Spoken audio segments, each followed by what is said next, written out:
Second year mathematics का जो final exam होगा उसमें 100 में से 20 मार्क्स के एमसीक्यूज होंगे। Therefore as a student of mathematics MCQs के ऊपर आपकी बड़ी स्ट्रॉन्ग एक ग्रिप और होल्ड होना चाहिए। इस मकसद के लिए ये एक डिटेल्ड लेक्चर सीरीज स्टार्ट की जा रही है एमसीक्यूज के लिए, और इसके पार्ट 1 का आज ही हम लेक्चर स्टडी करेंगे जिसमें फर्स्ट 10 एमसीक्यूज डिस्कस किए जाएंगे। एमसीक्यू नंबर 1, इस क्वेश्चन को सॉल्व करने का एक शॉर्टकट ट्रिक है जिसकी मदद से मुझे एट वंस यानी फौरन पता चल गया कि Charlie option is the correct option. अब मैं आप लोगों को सिखाता हूं कि वो शॉर्टकट ट्रिक क्या है। याद रखिएगा, एक्सरसाइज 1.3 में से जब भी आपके पास लिमिट का क्वेश्चन आएगा, सबसे पहले आपने गिवन लिमिट को डायरेक्ट एक्स की जगह रिप्लेस करके चेक करना है उसकी कौन सी फॉर्म बनती है। तो आप लिख दीजिए चेक करने के लिए put x is equal to 0। First of all जब x 0 लगाएंगे तो ये बनेगा 1 plus 0 divided by 2, 2 divided by 3 into 0। तो इसको सॉल्व करें तो आपको पता चलेगा बेस में आ गया 1 और पावर में 2 divided by 0 will be equal to infinity. याद रखिएगा, जब भी गिवन क्वेश्चन में x की वैल्यू डालने से 1 पावर इन्फिनिटी फॉर्म बनती है, ऐसे क्वेश्चन का आंसर आता है equal to e power capital A। अब ये a फाइंड करना है और ये बड़ा आसान है। इवन इसके लिए आपको किसी कॉपी पेन की भी जरूरत नहीं है, जुबानी आप गैस कर सकते हो। लेकिन मैं चूंकि एक्सप्लेन कर रहा हूं सो मैं एक लाइन लिखूंगा। देखें, ये जो 1 के साथ सेकंड टर्म होगी इसको आपने पावर के साथ मल्टीप्लाई करवा देना है। यानी you have to consider the product between x by 2 and the power 2 by 3x। इस x बाई 2 को सेकंड टर्म को पावर से मल्टीप्लाई करने से और ये सिंप्लीफिकेशन करने से ये जो फाइनल रिजल्ट आता है 1/3, this resulting value is equal to a। अब ये जो a इक्वल टू 1/3 मिला है, इसको अल्फाबेट e के ऊपर हम लिख देते हैं, आइलर कांस्टेंट के ऊपर लिख देते हैं 1/3। तो यहां से आपको पता चल जाएगा final answer is Charlie option. अब इसके थोड़े से मैथमेटिक्स में हम जाते हैं, थोड़ी एडिशनल डिटेल्स जो एमसीक्यूज के लिए आपके लिए लाजिम है वो आपको आनी चाहिए। इस टॉपिक में टोटल 3 टाइप्स के एमसीक्यूज आते हैं। एक हमने ये सीख लिया ऐसे एमसीक्यू जिसमें x की वैल्यू डालने से 1 पावर इन्फिनिटी फॉर्म बने, ये हमारी फर्स्ट फॉर्म बन गई है। कुछ एमसीक्यूज ऐसे होते हैं जिसमें x की वैल्यू डालने से आपके पास इन्फिनिटी ओवर इन्फिनिटी फॉर्म बनती है। और कुछ क्वेश्चंस ऐसे भी आ जाते हैं बोर्ड में एमसीक्यूज में कि जिसमें x की वैल्यू पुट होने से 0/0 फॉर्म बन जाती है। तो याद रखिएगा, इसका प्रोसीजर तो यहाँ मैंने एक्सप्लेन कर दिया, शॉर्टकट ट्रिक ये आपको आई होप सो आ गया होगा। इन दोनों का मेथड सेम होता है। इन दोनों के लिए हम एक रूल यूज करते हैं जिसको हम कहते हैं लॉपिटल रूल। लिखने में इसके स्पेलिंग हॉस्पिटल जैसे हैं लेकिन इसकी प्रोनाउंसिएशन होती है लॉपिटल रूल। ये एक मैथमेटिशियन थे, उनका नेम है ये लॉपिटल। ये रूल क्या है ये हम अभी इस लेक्चर में डिस्कस नहीं करेंगे, इससे रिलेटेड आगे किसी लेक्चर में 2 से 3 एमसीक्यूज आएंगे, वो मैं आपको वहां पे बताऊंगा।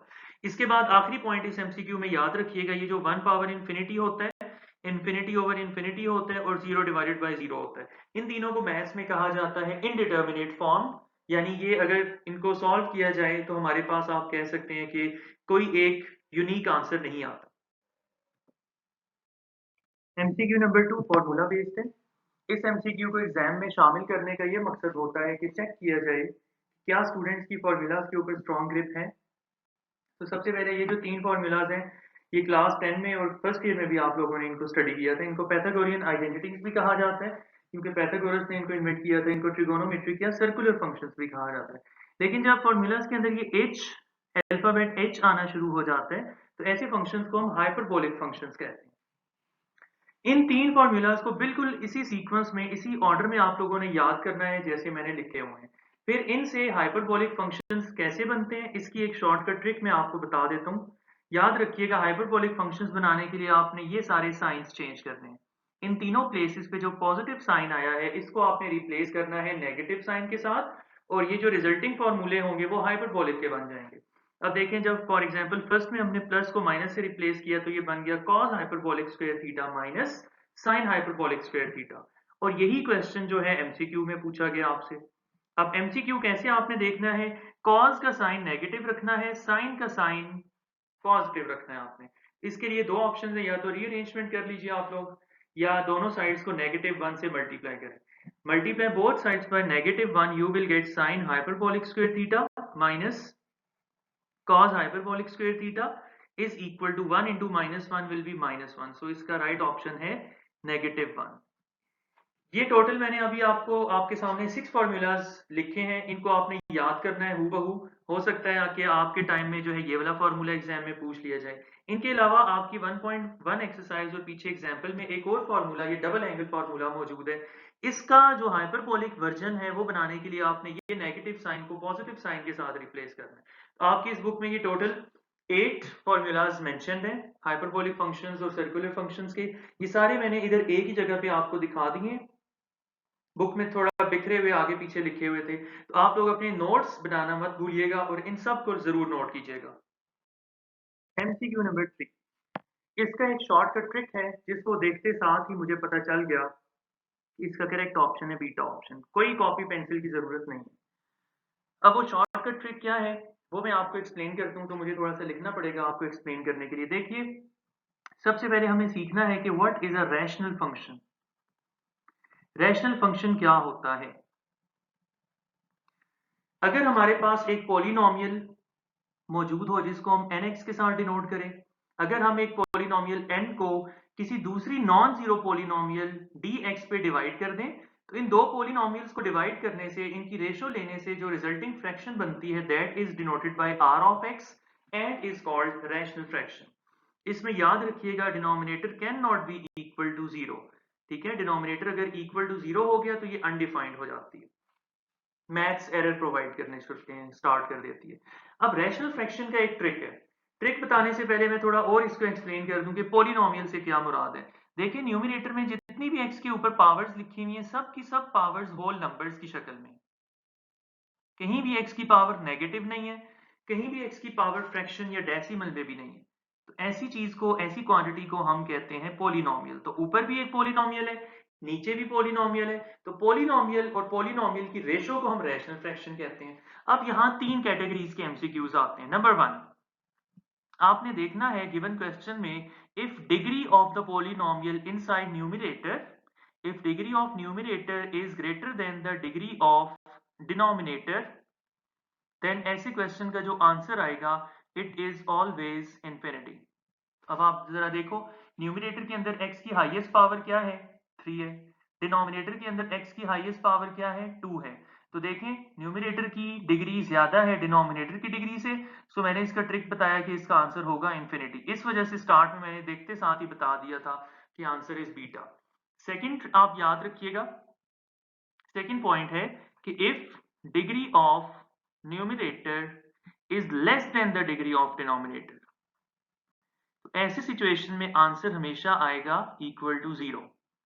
थर्ड पॉइंट आप याद रखिएगा, if degree of numerator and if degree of denominator, if both have equal degrees, in this situation जो आंसर आएगा वो होगा equal to ratio of leading coefficients. Ratio of leading coefficients. मैं इनकी एग्जांपल आपको बता देता हूं। इसकी एग्जांपल तो हमने ऊपर वाले एमसीक्यू में देख ली। इसकी एग्जांपल, फॉर एग्जांपल अगर कहीं पे लिखा हुआ हो limit x approaches infinity x plus 1 divided by x cube minus 8। अब आप देखें, न्यूमरेटर की डिग्री 1 है, डिनोमिनेटर की डिग्री 3 है, तो ऐसे क्वेश्चन का आंसर आएगा इक्वल टू जीरो। इसकी एग्जांपल हम देख लेते हैं। For example limit x approaches infinity, और आगे हम क्वेश्चन बना लेते हैं जैसे 2x power 5 plus 7x square minus 8, और इसको हम लिख देते हैं whole divided by, for example 8x plus 5x power 4 and 3x power 5।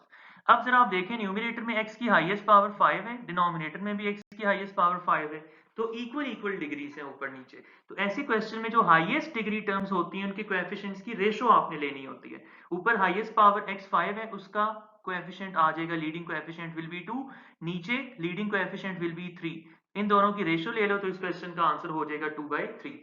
इसका बुक के अंदर जो है आपके पास एक और मेथड भी लिखा हुआ है, एग्जांपल अगर आप देखें 1.3 के पीछे जो एग्जांपल है, कि आपने न्यूमरेटर को भी डिवाइड करना होता है और डिनोमिनेटर को भी डिवाइड करना होता है x की उस हाईएस्ट पावर से जो गिवन क्वेश्चन के डिनोमिनेटर के पास हो। तो सेकंड मेथड क्या हो जाएगा, डिनोमिनेटर में हाईएस्ट पावर x स्क्वायर है, तो आप लिखोगे divide numerator and denominator by the highest power of x that appears in the denominator। लेकिन ये क्वेश्चन थोड़ा सा लेंथी हो जाता है, ये क्वेश्चन जरा आसान है, इसकी ट्रिक मैंने आपको बता दी। रैशनल फ्रैक्शन की डेफिनेशन भी याद कीजिएगा क्योंकि ये यहां से काफी इंपॉर्टेंट एमसीक्यूज बनते हैं। MCQ number 4.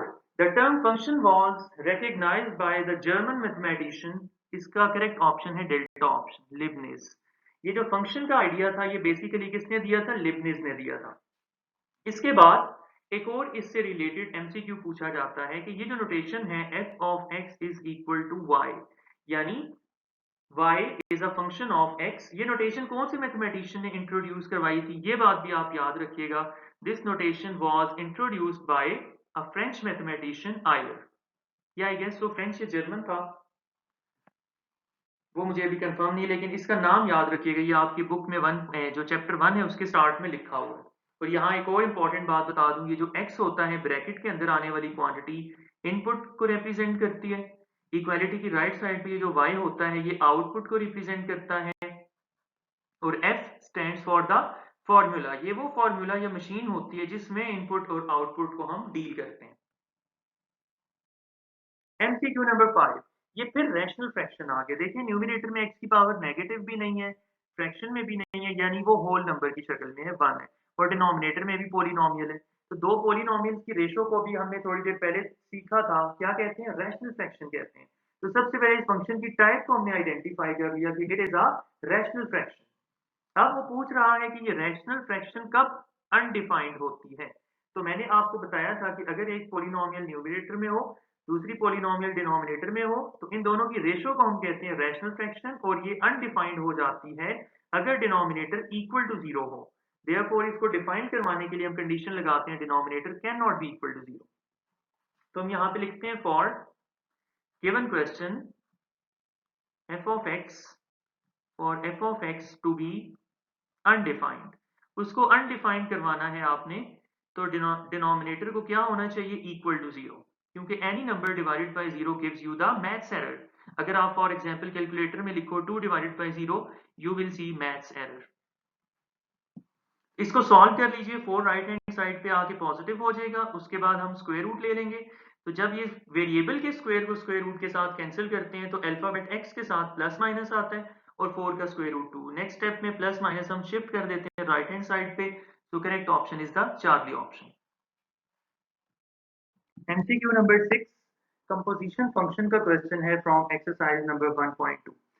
इसको जरा हम लिखते हैं गिवन फंक्शन की वैल्यू, हमें फंक्शन f गिवन है, f of x is equal to 2x plus 1, और ये लिखा हुआ है कि हमें fog of x की वैल्यू निकालनी है। आप लोग जानते हैं कि fog of x को ऐसे लिखा जा सकता है f of g of x।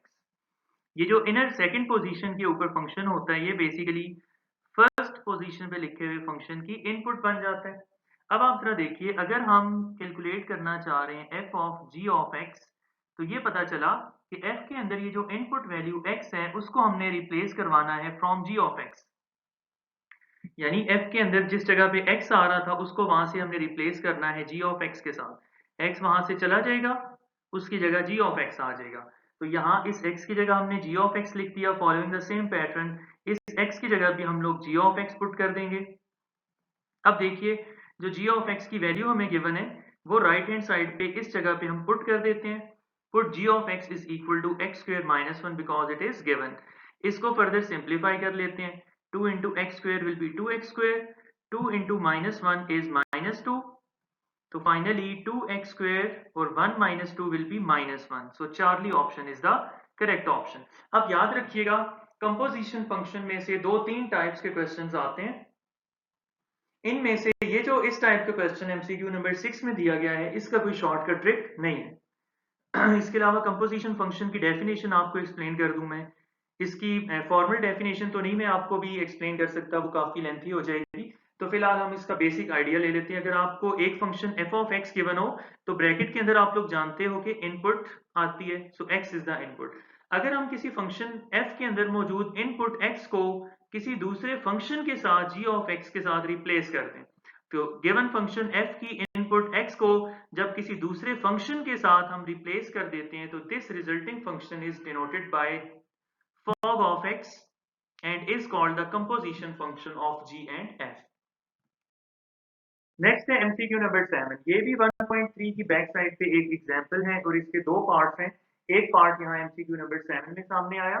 So this is very important MCQ.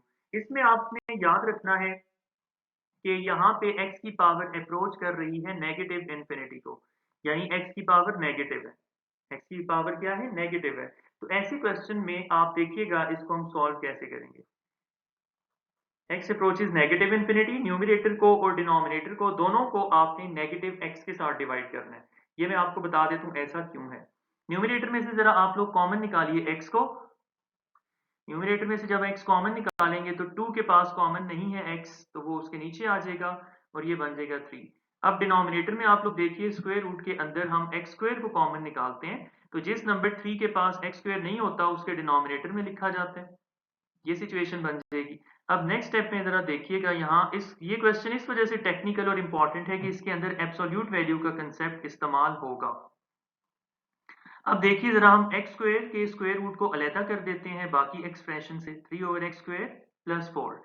फिर नेक्स्ट स्टेप में अब आप याद रखिएगा ये स्क्वायर रूट की प्रॉपर्टी आप लोगों ने फर्स्ट चैप्टर में सीखी होगी कि this is equal to absolute value of x and further absolute value of x equal होती है प्लस माइनस x के। तो इस क्वेश्चन में क्या आएगा? क्या हम इसको इक्वल टू प्लस x लिखेंगे या क्या इसको हम इक्वल टू माइनस x लिखेंगे?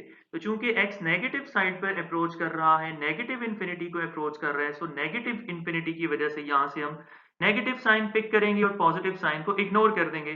तो अब इस क्वेश्चन में हम ये वाली वैल्यू डाल देते हैं, limit x approaches negative infinity.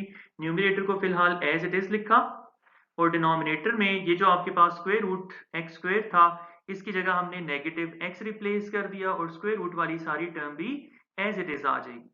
अब हमने लिमिट अप्लाई कर देनी है, तो आप देखें ये x और x कैंसिल हो जाएंगे और बाकी लिमिट अप्लाई कर दें तो 2 डिवाइडेड बाई माइनस इन्फिनिटी हो जाएगा -3। फिर नीचे स्क्वायर रूट में आ जाएं, 3 डिवाइडेड बाई माइनस इन्फिनिटी का स्क्वायर होता है प्लस इन्फिनिटी, तो न्यूमरेटर में और ये नेगेटिव साइन भी था ये भी साथ साथ कैरी करना है।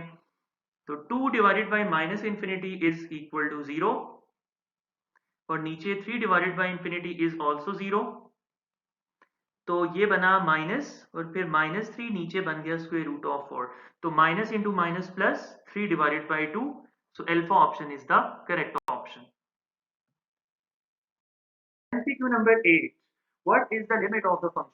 मैंने आपको लिमिट के हर एमसीक्यू में बताया है कि आपने गिवन लिमिट को हमेशा गिवन क्वेश्चन में पुट करके चेक करना है कि उसकी फॉर्म कौन सी बनती है।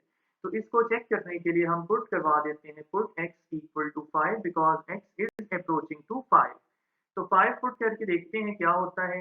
5 का स्क्वायर -25 डिवाइडेड बाई x की जगह आ जाएगा 5 माइनस 5। इसको आप सॉल्व करोगे तो ये बनेगा 0/0 फॉर्म। तो मैंने आपको बताया था जब भी 0/0 फॉर्म बनती है तो इसका मतलब होता है कि न्यूमरेटर और डिनोमिनेटर के अंदर कुछ ऐसा कॉमन फैक्टर जरूर अवेलेबल है जो ये प्रॉब्लम क्रिएट कर रहा है। आपने उस कॉमन फैक्टर को तलाश करना है, फिर उस कॉमन फैक्टर को कैंसिल करना है ताकि इस प्रॉब्लम से हमें छुटकारा और निजात हासिल हो जाए। इसका एक और भी तरीका होता है, जैसे मैंने स्टार्ट में बताया था, ऐसे क्वेश्चन को 0/0 फॉर्म या इन्फिनिटी बाय इन्फिनिटी फॉर्म के क्वेश्चन को लॉपिटल रूल के जरिए भी सॉल्व किया जाता है। लॉपिटल रूल क्या होता है ये मैं दोनों तरीकों से आपको करवा देता हूँ। Method number 1, common factor cancel करवाना है आपने। कॉमन फैक्टर जरा आप देख लीजिए, फॉर्मूला इस्तेमाल होता है इसके लिए। न्यूमरेटर में हम लिख सकते हैं फॉर्मूले की मदद से a plus b a minus b is equal to a square minus b square और डिनोमिनेटर एज इट इज आ जाएगा x minus 5। Now x minus 5 ये प्रॉब्लमेटिक फैक्टर था, इसको हमने कैंसिल कर दिया। बाकी जो एक्सप्रेशन बच गया है उसको हम नोट कर लेते हैं, limit x approaches 5 x plus 5। अब ये पोलिनोमियल है, पोलिनोमियल की लिमिट फाइंड कैसे की जाती है? एक थ्योरम आप लोगों ने चैप्टर 1 में पढ़ा था कि x की वैल्यू को आपने इस 5 के साथ रिप्लेस कर देना। तो 5 plus 5 is equal to 10। Delta option is the correct option. अब हम सेकंड मेथड भी सीख लेते हैं कि लॉपिटल रूल कैसे इस्तेमाल किया जाता है। ये आपकी बुक में नहीं है लेकिन ये आप कह लें कि शॉर्टकट ट्रिक है, अपने आंसर को वेरीफाई भी कर लेते हैं इसके जरिए से हम। तो आंसर हमारा सेम आना चाहिए इस मेथड से भी, इक्वल टू 10। तो आप देखिए ये मेथड क्या कहता है, जब भी गिवन क्वेश्चन में x की वैल्यू पुट करने से 0/0 फॉर्म बन रही हो या इन्फिनिटी बाय इन्फिनिटी फॉर्म बन रही हो, सिर्फ इन दो सिचुएशंस के लिए एप्लीकेबल है। इसके अलावा किसी तीसरी थर्ड सिचुएशन में ये अप्लाई नहीं हो सकता। तो ये कहते हैं कि आपने न्यूमरेटर का अलहदा से डेरिवेटिव लेना है, डिनोमिनेटर का अलहदा से डेरिवेटिव लेना है, सच दैट किसी किस्म का कोशेंट रूल अप्लाई बिल्कुल भी नहीं होगा। तो न्यूमरेटर का डेरिवेटिव क्या बनता है 2x माइनस जीरो, और आप देखें डिनोमिनेटर का डेरिवेटिव बनता है 1 माइनस जीरो। तो ये आपके पास जो रिमेनिंग एक्सप्रेशन बच गया उसको यहाँ नोट कर लेते हैं। ये 2x बना। अब पॉलिनोमियल है, उसको उस पॉलिनोमियल की लिमिट मालूम करने के लिए डायरेक्ट x की वैल्यू लगाई जाती है। तो आप देखें हमने डिफरेंट मेथड लगाया लेकिन answer equal to 10 same answer आ गया। तो ऐसे 0 बाई 0 फॉर्म या इंफिनिटी बाई इंफिनिटी फॉर्म के क्वेश्चंस को सॉल्व करने के लिए ये दोनों मेथड्स आपको आने चाहिए। आगे नेक्स्ट है हमारे पास एमसीक्यू नंबर 9। एमसीक्यू नंबर 9 को सॉल्व करने के लिए हम इसकी जरा स्टेटमेंट को पहले पढ़ते हैं। इस क्वेश्चन की स्टेटमेंट है what is the domain of this function. देखें ये रैशनल फ्रैक्शन है, ऊपर भी एक पॉलिनोमियल है, नीचे भी एक पॉलिनोमियल है। तो a polynomial divided by some other polynomial defines a rational fraction. इस लेक्चर में 2-3 बार ये रैशनल फ्रैक्शन की डेफिनेशन हम पढ़ चुके हैं। आई होप सो अब आपको ये याद हो जानी चाहिए। रैशनल फ्रैक्शन की डेफिनेशन मैंने जब आपको पढ़ाई थी मैंने कहा था एक पॉलिनोमियल ऊपर होगी, दूसरी पॉलिनोमियल डिनोमिनेटर में होगी, such that denominator can not be equal to zero. इसको डिफाइन करवाने के लिए हम डिनोमिनेटर को नॉन जीरो होने की कंडीशन लगाते हैं। तो डोमेन मालूम करनी हो रैशनल सॉरी जब भी आपने रैशनल फ्रैक्शन की डोमेन फाइंड आउट करनी हो तो आपने डिनोमिनेटर को इक्वल टू जीरो पुट करना है और उसको सॉल्व करना है फॉर एक्स। डिनोमिनेटर को इक्वल टू जीरो पुट करने से ये जो x की वैल्यू बनी है, सिर्फ ये एक वैल्यू ऐसी है जिसको डिनोमिनेटर में हम नहीं डाल सकते। इसके अलावा कोई दूसरा पॉजिटिव या नेगेटिव रियल नंबर आप ले लो, वो नीचे पुट हो सकता है। तो ऐसे सिचुएशन में हम कहते हैं इसकी डोमेन होगी set of all real numbers accept +4। +4 के अलावा बाकी तमाम रियल नंबर्स, चाहे वो पॉजिटिव हो, नेगेटिव हो, जीरो हो, स्क्वायर रूट वाले हो, डेसिमल वाले हो, रैशनल हो, इररेशनल हो, व्हाटएवर, वो हम यहाँ पे डाल सकते हैं। देखें डोमेन और रेंज का टॉपिक स्टूडेंट्स को काफी कंफ्यूजिंग लगता है। तो कंफ्यूजन से बचाने के लिए डोमेन रेंज के टॉपिक के लिए मैं आपको कुछ इंपॉर्टेंट पॉइंट्स बता देता हूँ, याद रखिएगा। डोमेन कैलकुलेट करते वक्त हमने सिर्फ दो बातों का ध्यान रखना होता है। नंबर 1, स्क्वायर रूट के नीचे negative sign, this is not allowed. और ऊपर कुछ भी हो न्यूमरेटर के अंदर, डिनोमिनेटर में zero, this is also not allowed. Because दोनों सिचुएशंस अगर आप कैलकुलेटर में लिखो तो मैथ्स एरर आ जाता है। तो डोमेन जब भी आपने निकालनी हो किसी भी गिवन फंक्शन की, तो इन दोनों सिचुएशंस से आपने बचना होता है। इन सिचुएशन से बचने से ये मुराद है, आपने सोचना होता है कि वो कौन सा नंबर है, वो कौन सा नंबर है जो इस क्वेश्चन में अगर मैं पुट करूं तो या ये वाली सिचुएशन मेरे सामने आ जाएगी या मुझे इसको फेस करना पड़ेगा। तो वो जो नंबर होता है वो बेसिकली प्रॉब्लमैटिक नंबर होता है जो ये सिचुएशन प्रोवाइड करता है। उस नंबर को हम ये रियल नंबर्स के सेट में से हमेशा निकाल देते हैं, तो बाकी अच्छे और ब्यूटीफुल और जो है इनोसेंट किस्म के नंबर्स बच जाते हैं जो किसी किस्म की प्रॉब्लम क्रिएट नहीं करते। अब आप देखें जरा अपने कंसेप्ट को फर्दर पॉलिश करने के लिए हम ये जो नंबर था प्रॉब्लमैटिक नंबर जिसको मैं कह रहा हूँ 4, वो जरा हम पुट करते हैं। x ऊपर 4 आ जाएगा, नीचे 4 माइनस 4, तो ये बनेगा 3 डिवाइडेड बाई 0। आप कैलकुलेटर में जरा लिखें 3 divided by 0, this will give you a maths error. तो डोमेन का मतलब होता है मैथ्स एरर प्रोवाइड करने वाले तमाम नंबर्स तलाश करें, फिर उनको रियल नंबर्स में से बाहर निकाल दें। इसके बाद है question number 10, for what value of a and b। ये दो कांस्टेंट्स अभी आपको आगे नजर आ रहे हैं फंक्शन में, इनकी कौन सी वैल्यू है जो हम अगर यहाँ पुट करें तो रिजल्टिंग फंक्शन जो है वो कांस्टेंट हो जाएगा। एक फंक्शन के कांस्टेंट होने से मुराद है कि उसका ये जो वेरिएबल पोर्शन है, वेरिएबल टर्म है, ये यहाँ से आपने डिलीट करवानी है, इसको यहाँ से खत्म होना है। तो ये खत्म कैसे होता है, किसी भी वेरिएबल को जब हमने खत्म करना होता है, रिमूव करना होता है, डिलीट करना होता है, तो उसके कोएफिशिएंट को इक्वल टू जीरो पुट कर देते हैं। तो अब ए जहां जहां पे इस फंक्शन में आ रहा है, ए की जगह हम जीरो लिख देते हैं ताकि वेरिएबल खत्म हो और कांस्टेंट फंक्शन बच जाए। यहाँ से आप देखें 0 into x is 0 and finally 0 plus b will be equal to b. Now b is a constant. b is a constant. Variable यहाँ से उड़ गया, खत्म हो गया, डिलीट हो गया। This function is a constant function. तो यहाँ पे हमने क्या देखा कि इसको कांस्टेंट बनाने के लिए a should be equal to 0। अब आपने देखना है कि वो कौन सा ऑप्शन है जिसके पास a is equal to 0 available है। ऑप्शन ए के पास a नॉन जीरो है, ऑप्शन बी के पास a नॉन जीरो है, चार्ली ऑप्शन के पास भी जो है a is not equal to 0, only delta option is the correct option, क्योंकि इसमें a जो है वो इक्वल टू 0 गिवन है। बाकी इस बारे में आपने टेंशन नहीं लेनी कि b नॉन जीरो है या जो भी है, हमारा कंसर्न है कि a हमेशा जीरो हो कांस्टेंट फंक्शन के लिए। ये कुछ इंपॉर्टेंट डेफिनेशंस हैं, ये मैं अभी इधर आपको रिवाइज करवा देता हूँ, इनको प्लीज याद कर लीजिएगा। लीनियर फंक्शन क्या होता है? वो फंक्शन, ऐसा फंक्शन जिसमें वेरिएबल x की हाईएस्ट पावर 1 हो, 1 से ज्यादा पावर अवेलेबल ना हो, और उसका जो लीडिंग कोएफिशिएंट है वो नॉन जीरो हो, ऐसे फंक्शन को हम लीनियर फंक्शन कहते हैं। सो इसकी एग्जांपल अगर हम देखें तो f of x is equal to 1/2 into x plus 7। चूंकि x की हाईएस्ट पावर 1 है और लीडिंग कोएफिशिएंट 1/2 है, that is not equal to 0, so this is a linear function. इसके ऑपोजिट अगर एक और फंक्शन हम ले लें, इसको f1 कह देते हैं, for example x square plus x plus 2, this is not linear function, क्योंकि x की पावर 1 तो अवेलेबल है लेकिन उससे ज्यादा बड़ी पावर भी अवेलेबल है, तो पावर 2 वाले फंक्शन को तो हम क्वाड्रेटिक फंक्शन कहते हैं। सो this is not a linear function anymore. इसके साथ कांस्टेंट फंक्शन की डेफिनेशन मैंने आपको बता दी, और एक और फंक्शन होता है इनके साथ, वो भी एमसीक्यूज में पूछा जाता है कि what is the identity function. What is the identity function? वो फंक्शन जिसके अंदर जो भी इनपुट डालो वो सेम आउटपुट को बाहर निकाल दे, यानी वो फंक्शन जिसमें इन दोनों पोजीशंस पे आने वाले एलिमेंट्स सेम सेम होते हैं, ऐसे फंक्शन को आइडेंटिटी फंक्शन कहते हैं।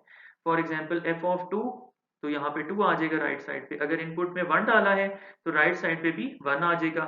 इनपुट में अगर आपने y डाला है तो राइट साइड पे भी y आ जाएगा।